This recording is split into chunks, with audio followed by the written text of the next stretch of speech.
in Bangladesh in urban areas. And its its population is 40 million. In 2014, about 40% people live in urban areas. For sustainable development growth and sustainable development, it is essential for Bangladesh to develop its urban area in planned ways. So our objective of the study is to observe the existing condition of the Tangal Purushabha and to find out the leakings of master problem in the master plan of the Tangal Purushabha and to make a comparison between the existing condition and the master plan. So, what will be the scope of the study? The identification of the existing scenario of the Purushabha and answering the problem based on the existing scenario, and it will help to make suggestions for structures in urban area or what action plans. So these are materials problem statement, conceptualization, defining goal and objective, and field investigations has been done in data collection. The mainly our study has mainly focused in 5 items: in land use, practical transportations, and generation network, water supply, solid management. So our study is profile. It established in 3rd July 1887. Total area 31.99 square kilometer, average salary 4.7, and mainly source of income of the urban area has business 32.06% and employment 25.47%. Land area cover 39.99 square kilometers, while agriculture and residential is the dominant land use of this Purushabha. When population in Bangladesh, we see the in 2011, its population was 1,67,412. In 2031, it will be 3,20,226. And we see the land use pattern of the study area. The mainly residential and agriculture is the dominant part. We will see the transportation network is only over 0.2, and food is 3.24%. Where we know that to proper run of the city need at least 10% of its population networks. So this is the existing land use of the Tangal Purushabha. So the proposed land use of the existing 40.38% is residential area and 50 to 55% of residential area. The administrative person is 1.1%, and in the future it will be used 2.25%. Solar management in 7, 8, 9, and 10 Purushabha has more types of solar facility service, and this is so they mainly dump in roadside, and there is no proper place for dumping of the Purushabha. This is the old dumping ground which is situated beside at the middle of the city, and the new dumping ground which is proposed 3 acres, and beside the Tangal bypass road. And the city corporation want to develop the landfill project, so we want to give a typical layout of it, how they collect and how they use it. And in terms of conclusion, there are main 3 intersections have been taken for observation: Old Boston intersection, Jilasar intersection, Boston, New Boston intersection. This existing route network of the Tangal Purushabha. Obviously, there is. It is said that in master plan the primary route will be developed 100 to 150 feet, but in the existing we found it only 60 to 70 feet. Most of the land is occupied by the illegal vendors, and secondary route proposed for 60 to 100 feet. It is actually about 2.38 meters, around only 10 feet. Or almost, and the tertiary route which is proposed for 20 to 40 feet, but it is actually found 1 to 1.70 meters, around 5 to 6 feet. The road was occupied by, but the road side is mainly occupied by the illegal vendors and using for construction purpose. There is no space for electric signal system in the transportation network. This is the drainage scenario, mainly 3 types of drainage: primary, secondary, and tertiary. There is 79 is Paka drainage and 20% is the Kacha drainage of the Tangal Purushabha. These are existing drainage network of the Tangal Purushabha, which mainly do not form any kind of networks. there is no proper demarcation of in and out of the generation networks. So some existing drainage scenario mainly primary drainage is blocked by the throwing solid waste in the drains, and secondary drainage system is also utilized. And the water supply system will see that individual household connection system is the dominant in Tangal Purasabha. It is 3 overhead tanks, 8 deep tube wells, 170 tube wells, 21 pump house, and 80 tube wells, 1.2 kilometers water supply line system. And usually the comparison, a overhead tank is proportional master plan, but it will not fulfill the demand. The people say that it is not the water supply, not the quality, it is only the supply problem to face. And they say some of the 10.2% people delay in water supply connections is the main problem, and 4.6% include pollution is the main problem. And so our recommendation was aiming to achieve a balanced development is to provide to ensure the population density and aiming to provision facilities and strengthening the institutional mechanism. Those are the main problem in our countries, and prepare the up-to-date database, the proper demarcation of its use. And thank you for your contribution.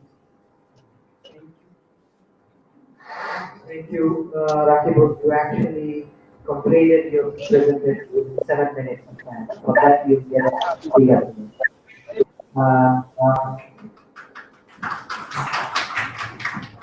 Thank you. And the house is open for your questions. You will be answering your queries for the next 5 minutes. So it's up to you.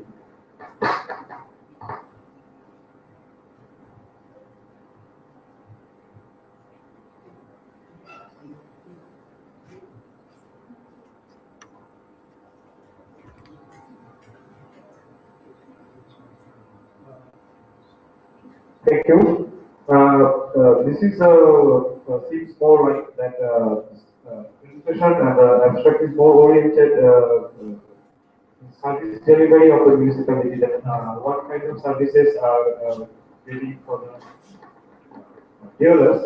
But we have seen here the road, the waste management thing, the water supply and other things. But as far as my concern, that most of the urban areas, on-site sanitation system is one of the most renowned or most acceptable system. So, didn't yet focus anything about the septage or the septage management? So, I think is there anything happening with the septage management, or it's totally getting dumped into the environment directly? First, we study. Is the municipalities offering any type of service like that? No, in municipality they do not offer any type of sanitation facilities. When we investigating, no sanitation. It's septage management. I mean, after sanitation, after sanitary napkins, septic tank, or the streets, where the septage is going. I mean, the sludge management is. People usually use it. They are individual. They build a tank beside their house and storage it, and after some 1 to 3 years, they dump it in. So there is no formal treatment. Right? Oh, yes. Okay.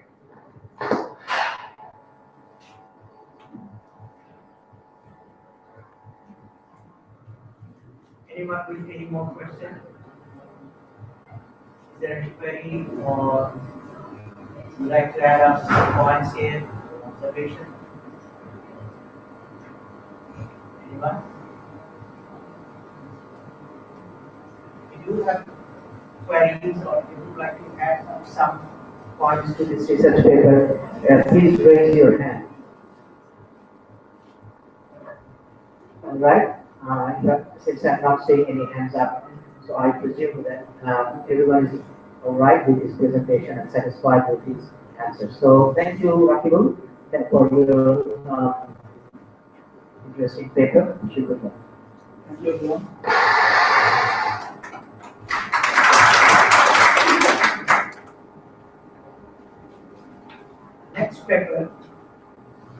Next paper with the ID of 725 will be presented by T.K. Roy, A. Firdaus, and S. Hawk. They're all students, the second and third one are the students from Department of Urban and Regional Planning, Hewitt, and Mr. T.K. Roy happens to be an assistant professor from the department as well. The paper is titled as Building Setback Scenario in Different Sites Drawn of Planned Residential Area, a case study on Nirala residential area of Khulna City, Bangladesh.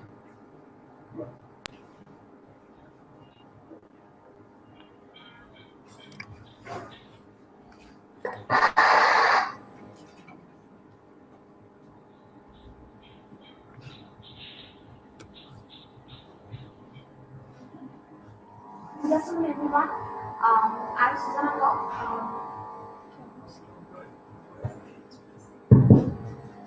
Good afternoon, everyone. I'm Susanna Locke, presenter and co-author of BPRC-2016 titled Building Setback Scenario in Different Sites Draws of Planned Residential Area, case study on Nirala residential area of Khulna City, Bangladesh. And here is the content of my today's presentation, which will cover background of the project, objectives of the study profile, methodology of the study, literature review of minimum setback requirements, research findings, and some problems by the developers for non-compliance of setback rules, recommendations, and finally I will conclude this presentation. And here is the background of the project. Houses tend to a certain distance from the street or sidewalk, a certain distance as from their adjacent neighborhoods, and have a certain depth of ear, and this is called setback. Instead of being one of the planned residential area, near residential area of Khulna City, here private buildings in individual level are grossly responsible for individually maximizing the floor space of their buildings as they want to utilize the optimal use of their buildings and plots. Primarily, it creates privacy problems between neighbors, and as a result, the reservoir in that residential buildings, which further creates various health hazards. And here are the objectives of our research: to find out the status of plot by setback scenario and violation and complaints in the buildings of the residential area, to find out the different use of setback spaces, to explore the problems for non-compliance of setback rules, and finally to draw some recommendations for complaints of setback towards better living environment. And the study area. Our study area was near residential area, which is one of the planned residential area of Khulna City. It's located in the southern part of Khulna City Corporation in Ward 24. The residential area has 300 population, 3,000 population. Among them, 595 plots are situated here, and among them, 300 are residential plots, 25 is commercial plots, and rest of them are vacant plots. There are 22 inner linked roads within this area, and all these inner roads are linked, linked each other on the road. There are 46 one-story buildings, 133 is a two-story buildings, and one building is a 9-story here. There is a map of Khulna district. From here, we can see the study area for the residential area. Here, different color shows different story buildings. For example, red shows one-story buildings, yellow color shows two-story buildings, and so on. And here is a methodology of our total research. For the purpose of the study, we have divided the total methodology in 4 phases, basic 4 phases. First starts with list of studies. Here we have reviewed several journals, conference papers, and basically building construction rules 1996 and Khulna City master plan, new area plan by Khulna Development Authority. In primary data collection, we have selected 10% of samples. Since the total population is total households and number of houses are very small, only 300 households are there. So we have selected 10% sample. That is, we have surveyed 330 house owners. After household surveys, we have collected secondary data. Secondary data were really collected from Khulna Development Authority, Khulna City Corporation, and there are also interview of stakeholders were also conducted, that's planners, architects, civil engineers, consumers, etc. After collecting all this data, we have analyzed them on different factors influencing setback. There are extension of buildings, uses of setback, and different uses of setback spaces. And here is one of the main focus of our research, that is literature review of minimum setback standards, which are given in Building Construction Rules 1996. Here we can see some minimum standards for rear setback and side setback for different size plots, mainly four kind of plot size, that is up to 2 kata, 3 kata, 3 to 4 kata, and above 4 kata. Now we'll discuss the research findings. Here we can see the existing condition of side setback in your residential area, where we can see most of the buildings didn't follow the side setback, and they use side setback as their entrance, and further they extend their buildings in upper floors. That hampers their privacy due to consecutive buildings. Here is the existing condition of rear setback in your residential area, where we can see most of the buildings didn't follow the minimum standard rear setback. The buildings which are situated on the bigger plot size are more prone to violating rear setback standards. And here are some core findings of our research. Here we can see the use of building setback area of building setback area that is used for different purposes. The main use of setback here are plantation or vegetation. There are also use of open drains, and the rest of the a large proportion of such areas are remain unused. And now we'll see some photographs of setback space utilization. Use of setback as open drain, setback for vegetable production, and here is the extension of buildings and upper floors in different size plots. Most of the buildings here are extended at upper floors.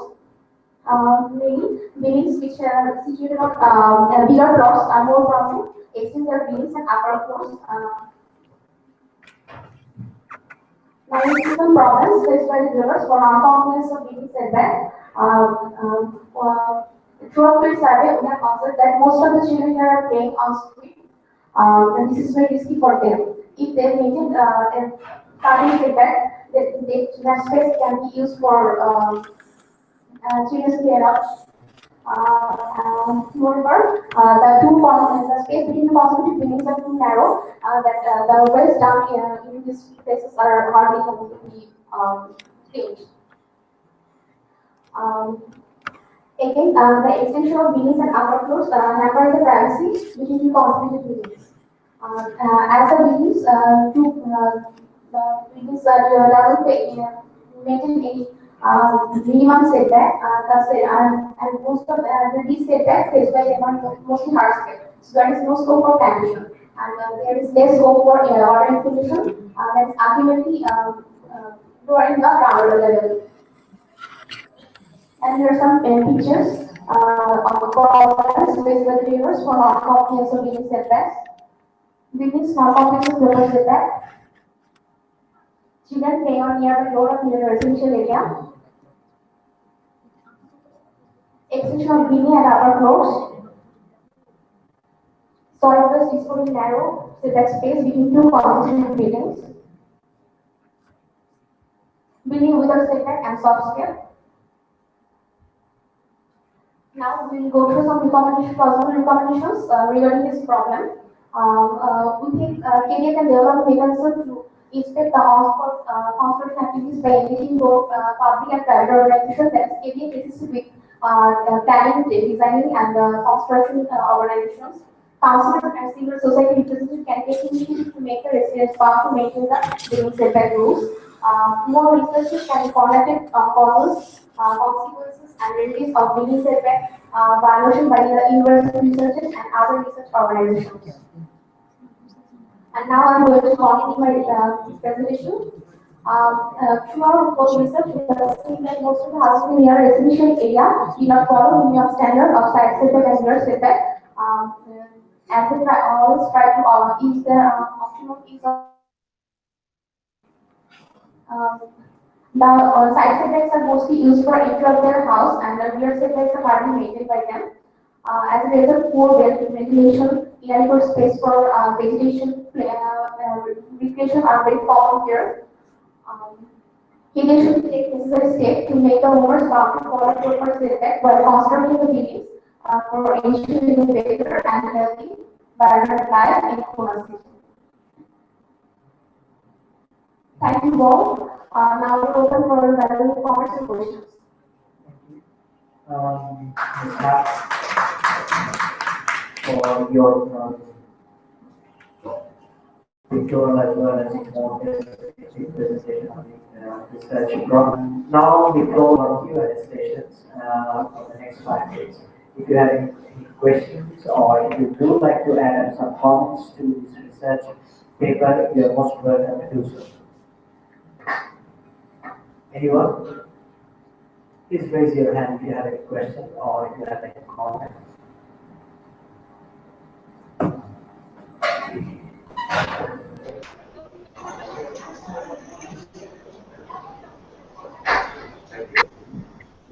For your nice presentation. I'd like to ask one thing about you from your recommendation. You mentioned that private sector, public and private sector can take an active role making these setbacks. But can you cover a little bit the private sector?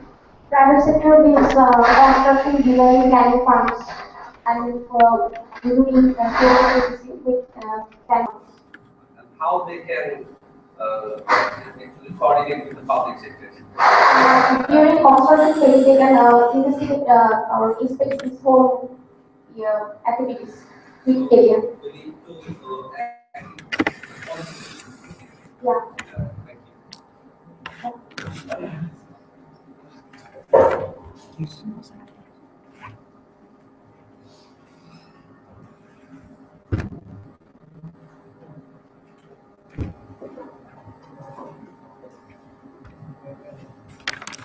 Thank you for your comment.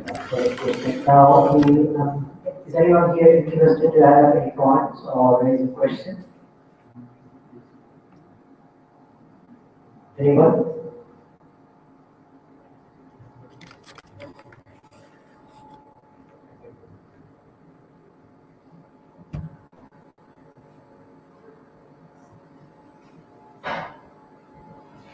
If not, then, with your permission, I do like to add one observation to this paper. That's completely mine. For some reason, I'm quite familiar with this residential area. So what I have seen there is that up until 2000, it was pretty much a vacant land or a green field instead of residential area. Though it has been declared as a planned residential area in 1981. So, however, after 2000 construction or development,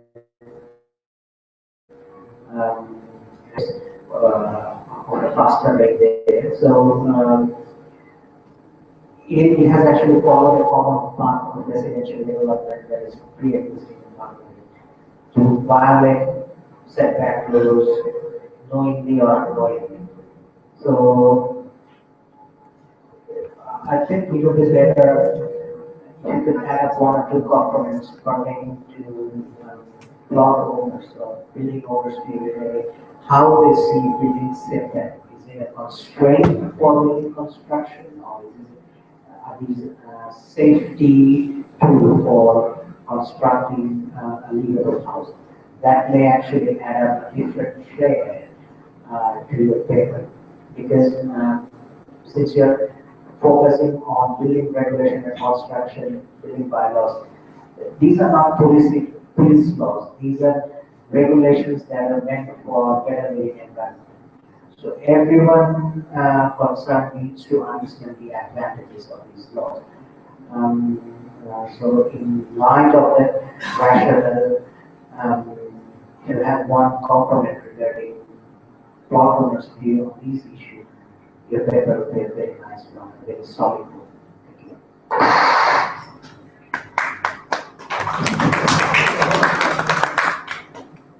Thank you. Unfortunately, paper number 726 and its presenter is not present here. So we will switch to paper number 729, paper ID 729. It's a paper by Masters of Urban Regional Planning students from the Department of Urban Regional Planning, University.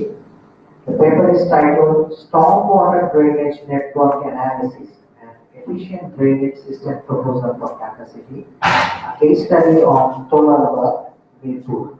The paper will be presented by Mr. Rimon Ahmed Asif and Muzahid. Will you be presenting the paper? So it will be presented by two presenters, Mr. Rimon Ahmed Asif and Muzahid.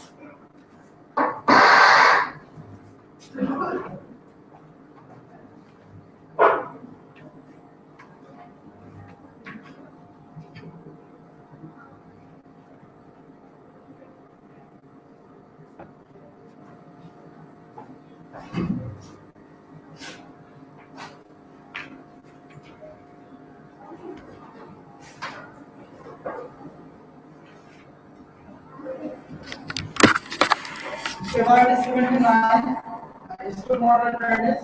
It is study on Tolaraba neighborhood with me, Muzahid Islam, and my author, Mohammed Asif. We will proceed our conversation in Bangla. Our research topics for stormwater drainage network analysis and efficient drainage system for Dhaka city. It is study on Tolaraba Mirpur area. Drainage একটা সিটির জন্য essential element, একটা মানুষের বডির product proper ফাংশনের জন্য হার্টটা যেমন important, drainage সিস্টেমটা ইউটিলিটিজ এর হার্ট। এটা যদি কোনো কারণে একটা ম্যাল ফাংশন হয় তাহলে টোটাল সিটিতে এটা একবার বুঝতে হয়।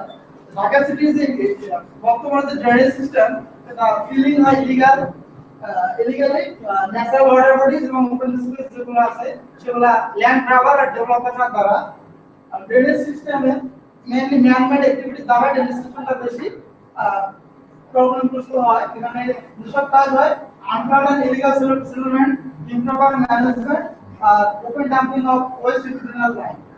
ঢাকা সিটিতে যে অ্যানুয়াল যে রেইনফল এভারেজ 2076 মিলিমিটার, এটার সাথে মনসুন রিজনে ইনক্রিজিং রেইনফল তার সাথে কম্পেয়ার্ড আরবানাইজেশনে ওটার কারণে ওয়াটার লেভেলটা বেড়ে যায় এবং আমাদের যে ন্যাচারাল ওয়াটার রিজার্ভেশন যে ওয়াটার বডি সেগুলা ইলিগাল ল্যান্ডফিলিং এবং ডেভেলপমেন্টের কারণে ওটা রিসার্চ রিটেনশন ক্যাপাসিটি দিন দিন লোয়ার হয়ে যাচ্ছে। কিন্তু ড্রেনেজ কাইন্ডের শেয়ারে বাড়ছে না, কারণে যে রিসার্ভ হওয়ার কথা, রিটেনশন হওয়ার কথা ওটা ওভারফ্লো হয়ে যায়। এই কারণে সমস্যাটা দেখা দেয় এবং এই কারণে পিপল বিভিন্ন ধরনের প্রবলেম ফেস করে। অর্ডার এই জাতীয় জিনিসগুলো অর্ডার ইনকনভিনিয়েন্স এবং ইনসেক্টস এই কারণে এফিশিয়েন্ট ড্রেনেজ নেটওয়ার্ক দরকার, যেটার মাধ্যমে খুব সুন্দরভাবে যে স্ট্রং ওয়াটারটা হয় সেটাকে এরিয়াটা আমাদের স্টাডি পারপাস ছিল যে কিভাবে আমরা এফিশিয়েন্ট হতে ড্রেনেজটা ওয়াটারটা পাস আউট করতে পারি। আমাদের এই কাজটা করার জন্য তিনটা অবজেক্টিভ আমরা সিলেক্ট করেছিলাম। প্রথম অবজেক্টিভ ছিল যে এক্সিস্টিং স্ট্রং ওয়াটার ম্যানেজমেন্ট প্র্যাকটিসটা কি, ড্রেনেজ প্যাটার্নটা কি, অসুবিধা প্রবলেমটা সেটা। দুই নম্বর অবজেক্টিভ ছিল যে এক্সিস্টিং ন্যাচারাল ওয়াটার রিটেনশন যেসব এরিয়া আছে সেগুলো হলো ক্যাপাসিটিটা কি, ওয়াটার লেভেল সিমুলেশন মডেলের মাধ্যমে। তিন নম্বর অবজেক্টিভ ছিল প্রতিটা অ্যাক্সেসগুলো অ্যানালাইসিস করে, তিন নম্বর হলো একটা new drainage network system proposal করা, যেটার মাধ্যমে বর্তমান যে সমস্যাটা সেটা ওভারকাম করা যাবে। আমাদের যে মেথড ছিল, আমাদের রিসার্চটা ছিল ট্রায়াঙ্গুলেশন মেথডে। এখানে আমরা ট্রায়াঙ্গেল ডেটা কালেকশন করার জন্য 50টা কোশ্চেনে সলভ করেছিলাম সিম্পল ট্রায়াঙ্গুলেশনের মাধ্যমে। আর সেকেন্ডারি ডেটা আমরা কালেক্ট করেছিলাম গুগল এর হিস্টোরিক্যাল ইমেজ অ্যানালাইসিস এবং ডাটাবেস থেকে। তারপরে আরজিএস এ নিয়ে আমরা জিও রেফারেন্সিং করছি। তারপরে ডেটা ট্রান্সফরমেশন, ডিজিটাইজেশন, তারপরে আমরা ডিজিটাল দেখছি অর্থাৎ কি করে আমার সেটেলমেন্টটা ডিক্রিজ হচ্ছে, ওয়াটার বডি দিন দিন হারিয়ে যাচ্ছে, সেটেলমেন্টটা ইনক্রিজ হচ্ছে। এভাবে আমি ম্যাপ প্রিপারেশন করছি। শেষে গুগল স্পেশাল সফটওয়্যারের মাধ্যমে ওয়াটার লেভেল সিমুলেশন যেটা আমরা ডিজাইন নেটওয়ার্ক সেটা চেষ্টা করছি। সো আমাদের স্টাডি এরিয়া কোলারোডা মিরপুর এরিয়া ঢাকা 1। স্টাডি এরিয়ার লোকেশনটা আমাদের মাতা রোড এবং দারুস সালাম রোডের মাঝখানে এটা টোটাল ল্যান্ড এরিয়া 66 একর আর টোটাল ওয়াটার লেভেল 10.16 একর। আর আমাদের যে ওয়াটার লেভেলটা যেটা উপর কিন্তু আশেপাশের সাথে হলো কানেক্টিভিটি ন্যাশনাল ওয়াটার বডির সাথে এসএনএল দুলান লিভার এবং সাথে অনেক লো ল্যান্ড আছে। আমার পরবর্তী সময় আমাদের আছে এবং আমাদের আছে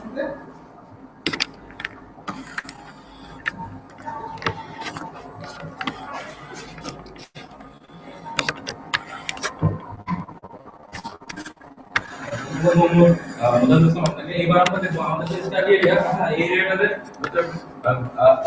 2004 থেকে 2006 এই সময়টার মধ্যে যে চেঞ্জেস সেটা দেখবো। এই ছবিটা দেখছে 2004 সালে এবং এই ছবিটা হচ্ছে 2006 সালে। আমরা যদি সার্কেল নম্বর 2 এবং 3 একটু আমরা খেয়াল করি তাহলে দেখবো যে মানে এখানকার মধ্যে যেটা একটা চেঞ্জ লক্ষ্য করা যাচ্ছে।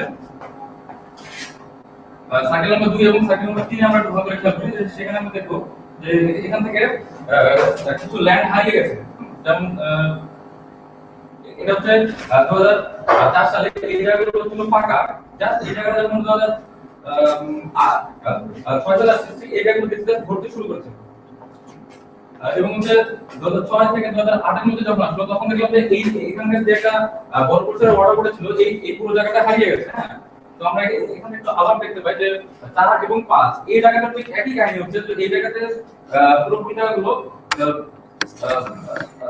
বিল্ডিং এর যে কারণে এখানকার যেগুলো ছিল সেগুলো ওয়াটার বডিগুলো সবগুলো হারিয়ে গেছে।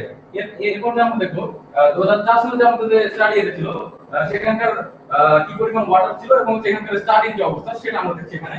এবং এখান থেকে যদি আমরা লক্ষ্য করবো যে আজ থেকে 10 বছর পরে যখন আসলো 2015 সাল এই সময় দেখতে হচ্ছে এখানে প্রায় 59টা নতুন বিল্ডিং সেখানে গড়ে উঠেছে এবং এর মধ্যে দেখবো যে 1,19,000 স্কয়ার ফিটের বেশি এখানে নতুন স্থাপনা হয়েছে। এর মধ্যে হচ্ছে 80,000 স্কয়ার ফিট হয়েছে ওয়াটার বডি ভরাট করে। হ্যাঁ, যেটা আমরা আগের পেজে আমরা দেখলাম যে এখানে যেগুলো লাল বিল্ডিং আছে সেগুলো হচ্ছে ওয়াটার বডিটা ভরাট করে এখানে গড়ে উঠেছে। তো আমরা 2004 সালে আবার ফিরে যাই তাহলে সেখানে দেখবো ওয়াটার বডির পরিমাণ ছিল প্রায় 18 একর এবং এখান থেকে হচ্ছে এই এলাকা জুড়ে অনেক বেশি পরিমাণ ওয়াটার বডি ছিল। কিন্তু যখন আসলাম 2015 সালে এই সময় এখানকার সব ওয়াটার বডিগুলো ছিল সেগুলো দেখলাম যে প্রায় 40 ভাগ কমে গিয়ে প্রায় 10 একর এসে দাঁড়ালো। অর্থাৎ আমরা এখানে দেখছি যে আমাদের স্টাডি এরিয়া থেকে ওয়াটার বডি যেগুলো ছিল সেগুলোর উপরে বিল্ডিং কনস্ট্রাকশন হওয়ার কারণে আমাদের ওয়াটার বডিগুলো হারিয়ে যাচ্ছে দিন দিন। এবার চলে আসলাম আমাদের স্টাডি এরিয়ার কন্ট্রোল লাইন। আমাদের এখানে যে কন্ট্রোল লাইন আছে সেখানে হচ্ছে এখানে সবুজ মার্ক এবং এই জায়গাগুলোতে রেড মার্ক, এগুলো যারা এখানকার হাইল্যান্ড এবং লো ল্যান্ড এগুলোকে চিহ্নিত করা হয়েছে। এখানে যেটা লো ল্যান্ড সেটা হচ্ছে 3.3 ফিট এবং হচ্ছে যেটা হাই ল্যান্ড সেটা হচ্ছে 7.5 ফিট। অর্থাৎ যদি বৃষ্টি পড়ে বলতে সেগুলো ন্যাচারালি এদিকে ড্রেন আপ হয়ে যাওয়ার কথা।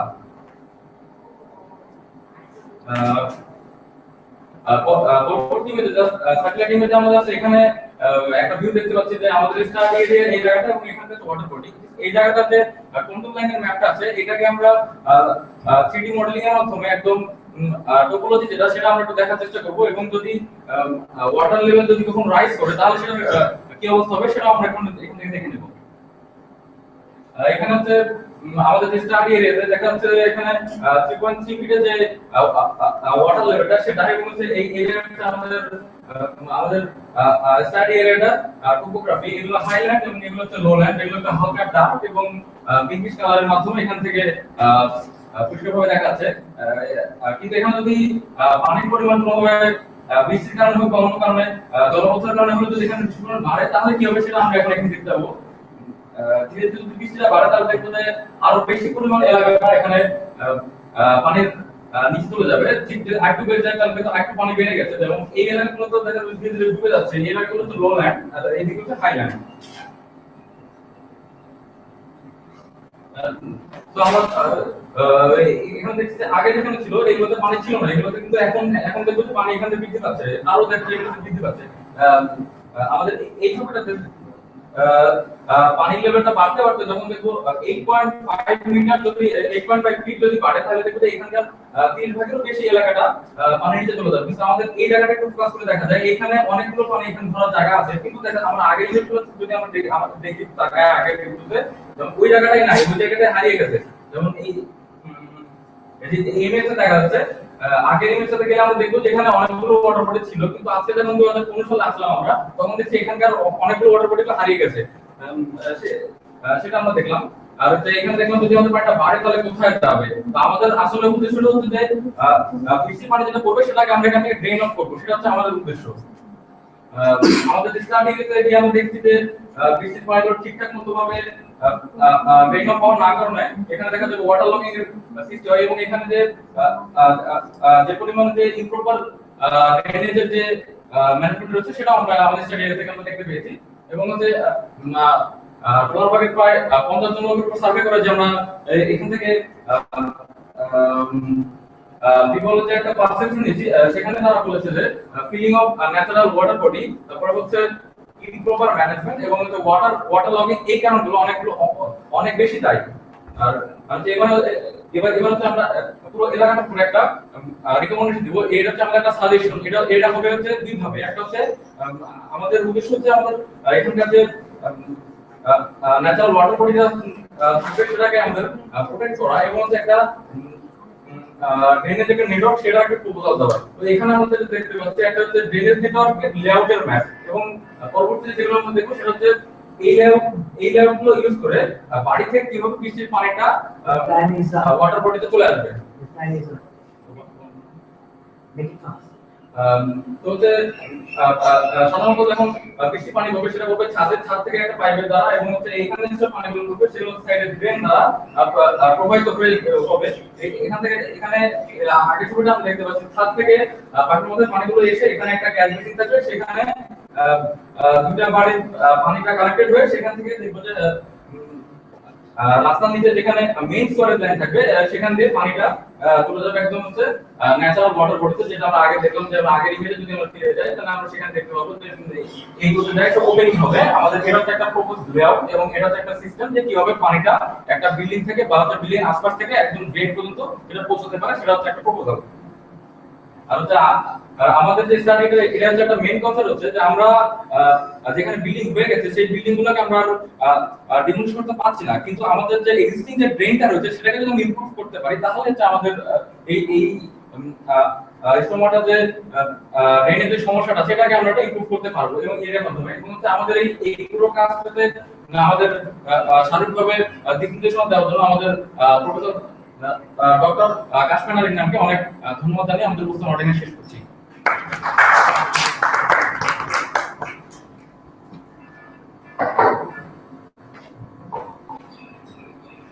Thank you,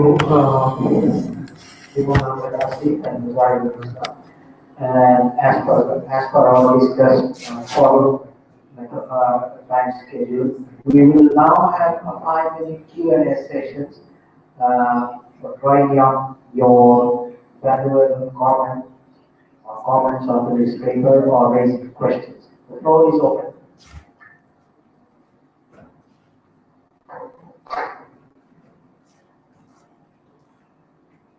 First, I'm Mr. Govindu Rahman. I want to question you that you said that the buildings are built on water bodies, right? Exactly. So, according to Water Body Conservation Act, why can't we demolish them?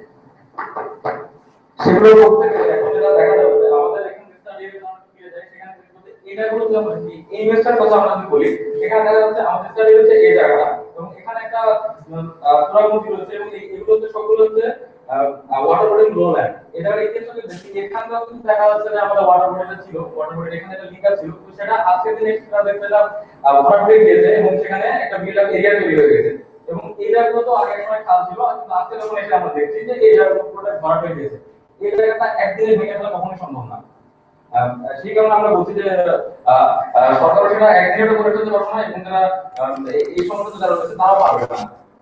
সেজন্য আমরা বলবো যে একদিনে সে ভেঙে ফেলা সম্ভব না, কিন্তু যদি এখানকার যে ড্রেনেজ আছে সেটা যদি আমরা ইমপ্রুভমেন্ট করতে পারি তাহলে আমরা সমস্যার সমাধান করতে পারি। এটা আমাদের বক্তব্য ছিল। Thank you.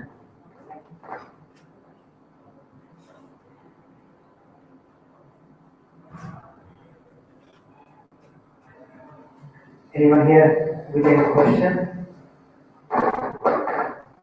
Anyone? If not, then I do have one question which actually aligns with Mr. S.K. Tawfikur Rahman, right? Actually, what he pointed out was a very clear-cut scenario. If a building is constructed on a wetland, then it's illegal. If it is illegal, then it's not wise or it's not advisable to work out alternative drainage methodology or drainage network to legalize an illegal structure. That's how the law should be established. However, it's quite a double-edged sword question. The reason being the context of Bangladesh as well as Pakistan. We do know how powerful land grabbers are, illegal occupiers are. So, if you comply with the law, then you need to go after demolition buildings, which will raise huge social havoc onto that area. On the contrary, if you do try to legalize an illegal structure, that will actually multiply your burden onto legalizing other illegal structures throughout the city. So, yes, I would suggest that there should be something in between.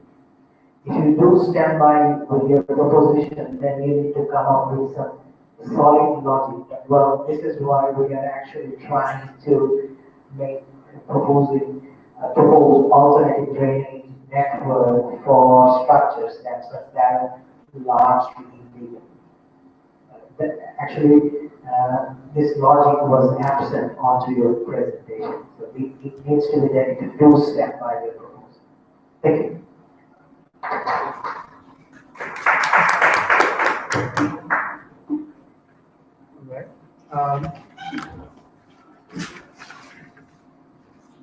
Now we will head to paper number 731. The paper is titled as a study of facilities and incentives required in Upazila towns to make them attractive for the local residents and non-local populations. It's a paper jointly prepared by teachers and students from DURP, Department of Urban and Regional Planning. Mr. Tawfikur Rahman and Kazi Ehsanul will be presenting the paper. Your time will be 10 minutes.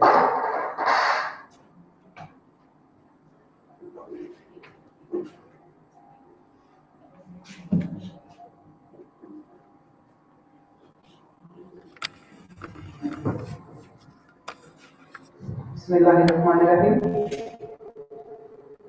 If we think about migration, what comes to our mind? People going from one place to another for work, for living, can be various things. But mainly, what is migration? And what are the reasons behind it? In our study, which is the topic of a study on the facilities and incentives required in Upazila towns to make them attractive for local residents and non-local officials, we try to find out some push factors which people feel that they need to migrate and why. So me, S.K. Tawfikur Rahman, and along with Kazi Ehsanul will be presenting this. First, in introduction, as I mentioned, migration is moving people from one place to another, but they have to cross an administrative boundary and have to stay there for a particular time, for 1 year, several years, whatever. But there are some push and pull factors behind it. So we will focus on the push factors. What push them to migrate from villages to towns? As we can see here, the percentage of urban population in large cities are increasing year by year. In 1990, it was 28.5%. In 2000, it was 33.6%. In 2010, it's 35.1%, and it's gradually increasing. But why? And the officials who go there for work, but does not want to stay there. Why? We try to find out those reasons. Our objective was made according to them, that we try to find out the facilities which will keep them in their places, and the perceptions regarding aspirations which will keep the locals that they will stay and feel that that's their place. So we have some scopes and limitations. The limitations were Bangladesh has a lot of villages, and we took only 7 villages. From 5 upazilas, we took 7 villages, and the demographics of those villages are given here. Among them, in Kulaura, the literacy rate is high, and in Dhuna, which is in Rajshahi, the literacy rate is lower among our study areas. These are the positions in the Bangladesh map of those study areas. Now, if we see the methodology of the study, first we can see the topic selection, determination of objectives, then we did some literature review on that, and then we selected the study areas. So preparation of coordination schema, preparation of questionnaire. So we did it on 3 steps: preliminary questionnaire, then pilot survey, then we made the final questionnaire. Then we determined the sample size, which is 385 actually.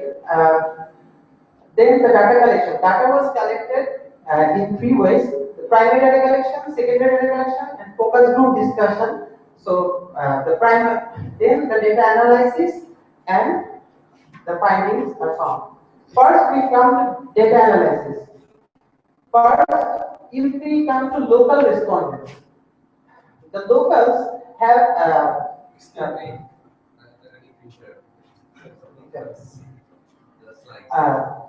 those who have lower income, less than 5,000, are tend to more migrating to urban areas.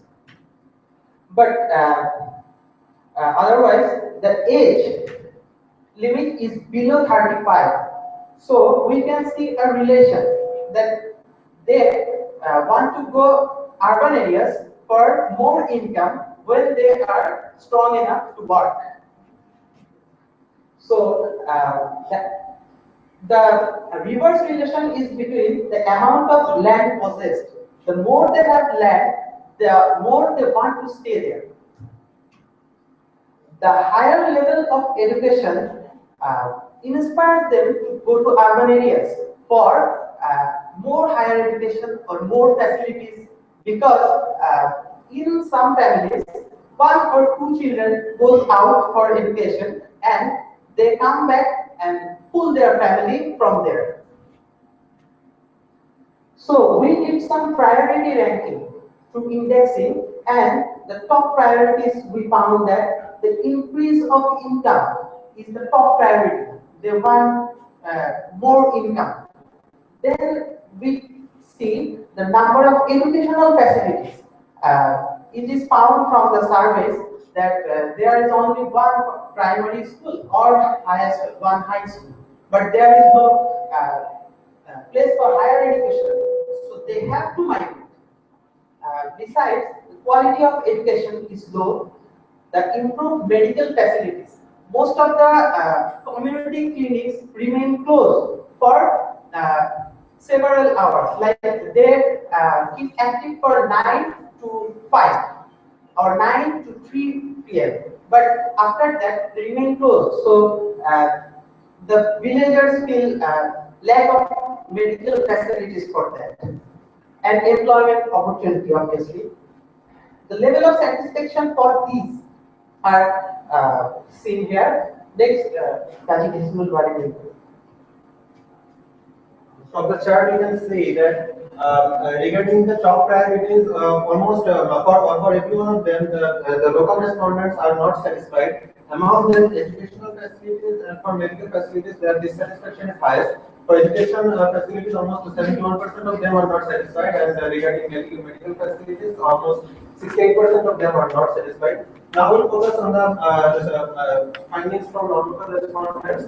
As we can see that the non-local officials, actually for them, the nature of their job actually influence whether they for how long they will stay at a place.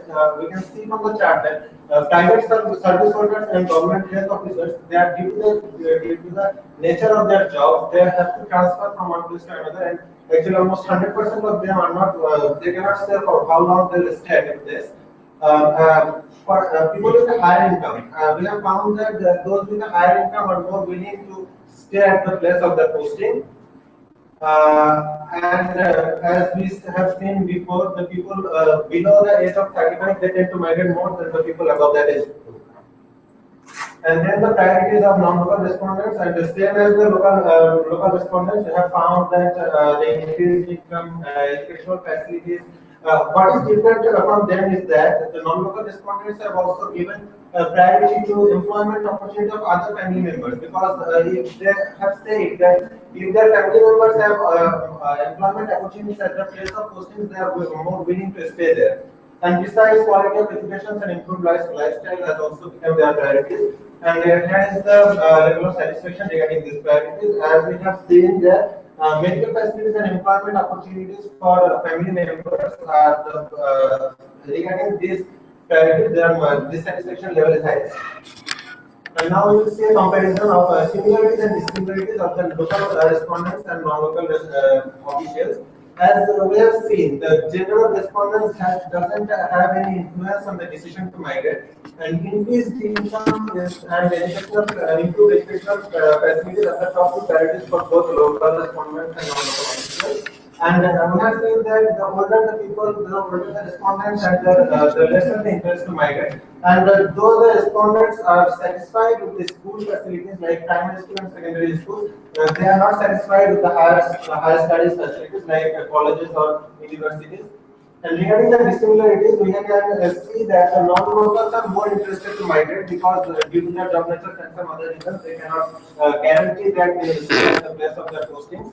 And as I have said before, the dissatisfaction with higher education is higher among the local people, and the income opportunity of other members of the family is a higher priority for the non-local respondents. And finally, if the required facilities are provided, the local people are more willing to stay at their place of origin. Now, some suggestions based on our findings. As we have seen, the higher income is the top priority. So more employment opportunities with a higher income level should be provided for the local people. And though there are primary schools and in villages and upazilas, the number of high school and colleges should be increased, and so that the local people doesn't have to go urban areas for higher education. Upazila health complexes are there, but besides them, other medical facilities should be provided so that the rural people doesn't have to travel a long way during the time of emergencies. And besides, incentives for technological advantage and agricultural instruments should be provided in rural areas. And lack of electricity is another problem, and it hampers development work. Supply of electricity should be ensured. For non-local officials, income level should be increased as well. Better educational facilities for their children should be provided. And besides, we have seen from the local respondents, Upazila health complex and other medical facilities should be provided.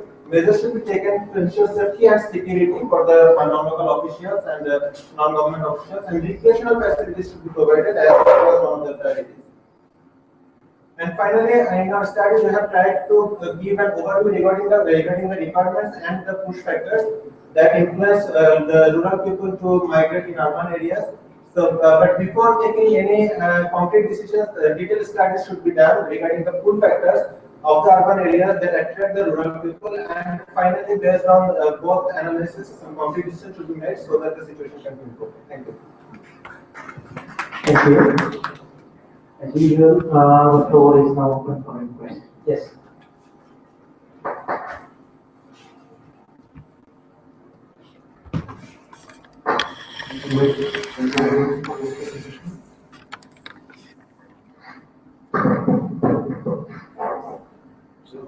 like I have one question or comments. My name is Mr. Ashwin. I'm working with GSA Conservation.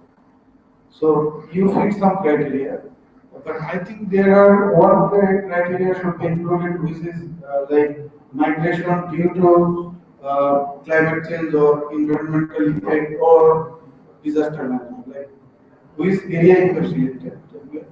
Few areas, few people from that areas migrate due to for like river erosion or salinity or like what do you think when you did that study? What like did you consider that?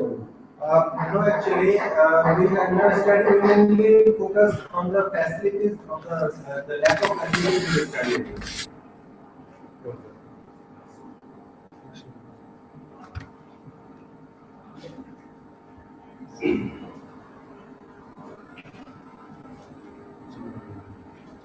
Thank you for your presentation. I'd like to focus on your the study title. It says that required in proposal towns. But from your presentation, I understood you did the research why people are migrating from rural to urban. Yes. But it focuses on the what the facilities needed in the urban towns. Our respondents, Yes, yes, both- I can explain. Our one group of respondents was the non-government officials who are mainly from the Upazila town, who are not willing to stay at the place of posting, and they are actually, we can see that they are coming back to the town after a few months or few days. So why they are coming back? For those people, the Upazila town is good. They are started from the Upazila towns, and the local respondents are started from the local towns. Another question is that you mentioned in your presentation, and you can see also in the title that local residents. So, local residents means rural or urban? Rural people. The rural people, they are migrating to the urban areas, so the rural people are the local residents. Okay. Thank you.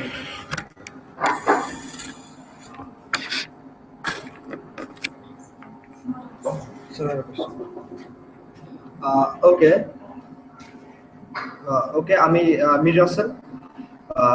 From your presentation, we can see that these are the basic things of migration, and almost all of us known about this, or known about that. But why did you select the 5 unions? Maybe is that union? Five upazilas. So why did you select that 5 upazilas? Almost all of us know about that things, facts of migration, main causes of migration. Please, can you please tell me in a word? Okay. According to our scope and limitations, we have described that we have selected those. We have selected those 7 villages from 5 upazilas actually, because we have manpower according to them. So some having grandfather's house, some having their parents' house there. So we have selected that way. So we mentioned it in our limitations.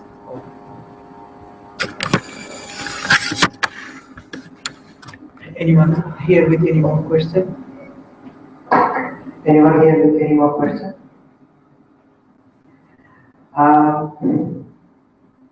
I have one observation regarding your data. I noticed that what you did was more or less like percentile presentation, graphical presentation of data. And based on that, you actually prioritize the individual respondents, preferences, and income, opportunity, job opportunities, also. So, in fact, this has been more or less like a half-hearted effort for everyone of us who are in the academia. The reason what you presented here is not actually data analysis, data estimation. So when you want to make a comment that about 384 or 360 respondents agreed with them that you need to have a significance. Secondly, you could have been better off had you had shown some sort of like a multiple regression cycle analysis, standard things. It's difficult, but at the same time, since you are working on very socio psychological issues, you need to be very much precise and it's advice that you need more support for down. আগের সেশনে কোনগুলো আগের সেশনে না না session কি একটা কাগজ দিতে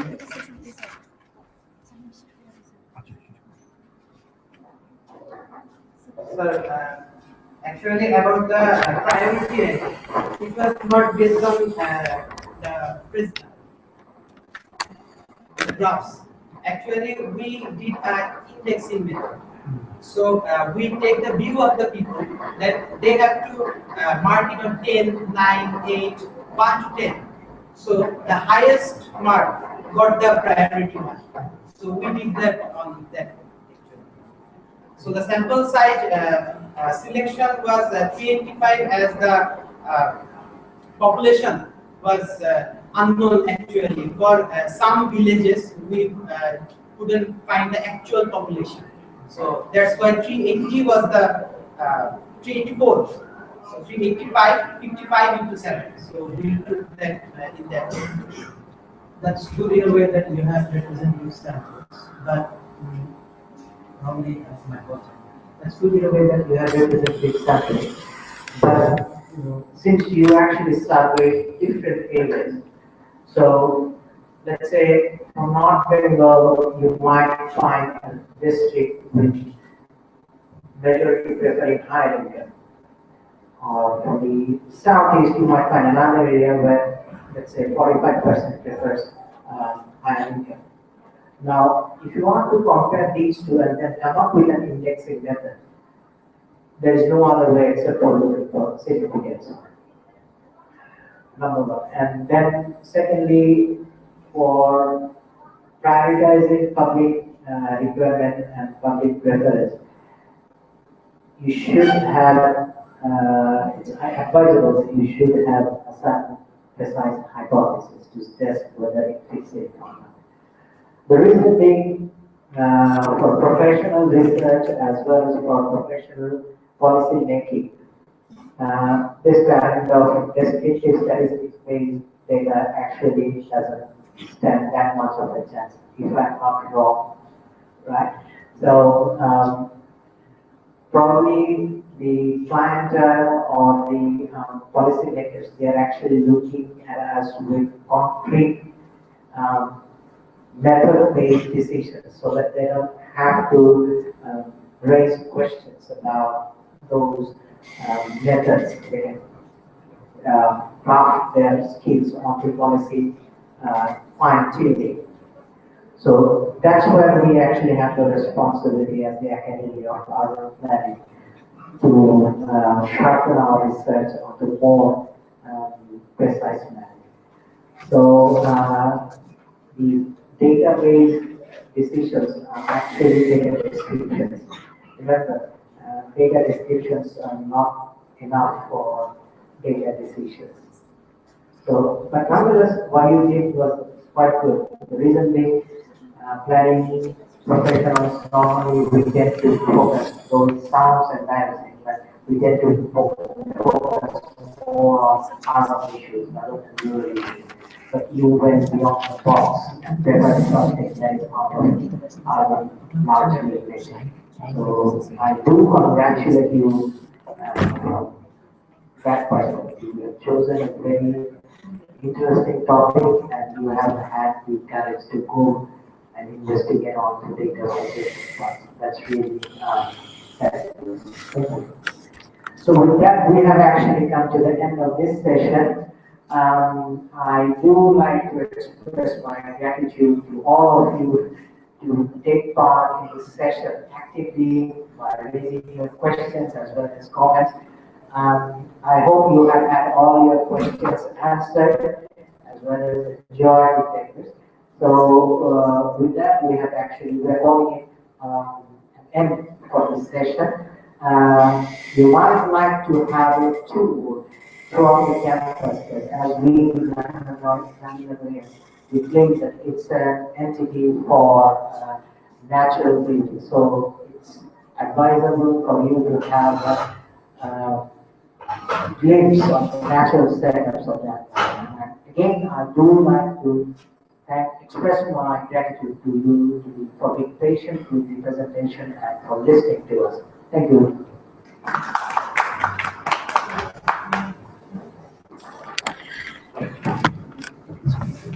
Okay, thank you all. And today's session is closed, and tomorrow from 9 a.m. our session will be started. And tomorrow 2 parallel sessions will be held, and the topics are urban issues, planning, poverty, automation, open space, rural issues, transport safety, climate change, urban planning, and so on. So you all are invited in tomorrow's program. Take care.